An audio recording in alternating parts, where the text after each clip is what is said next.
Well, local sports bars were full of people cheering on the Bulls in their first trip to the NCAA tournament. News 4's George Rickert spoke to some fans who were happy just to be part of it. George? Well, Jackie, from the looks of how packed some of Buffalo's newest sports bars were, not as much work got done once the clock struck 2 this afternoon. This was the scene at 716 in the Harbor Center. It was packed to the gills with fans watching the UB Bulls play for the first time in the NCAA tournament. I feel like it's a huge step. We were a few missed free throws and a couple missed layups away from winning today. The Bulls were trailing West Virginia the whole game before tying it up with just under 3 minutes left.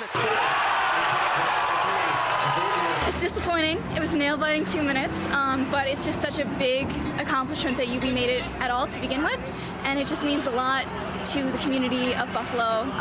It's such a resurgence right now, and we're just so excited that we were able to be a part of it at all. Over at Sideline Sports Bar on Delaware, fans were still glued to March Madness hours after the Bulls game ended. They were struggling.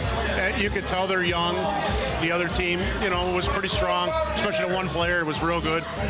They did all right, though. I think it's a combination of the players and the coach, and they're set up for good things next year. They'll be back. This trip to the big dance may help the school with recruiting next year and even made its hometown stand up and take notice. The city was rallying together and rooting together and supporting UB, and it's one of the reasons I love this area and a big part of why I came back to Buffalo after living in New York City for a long time.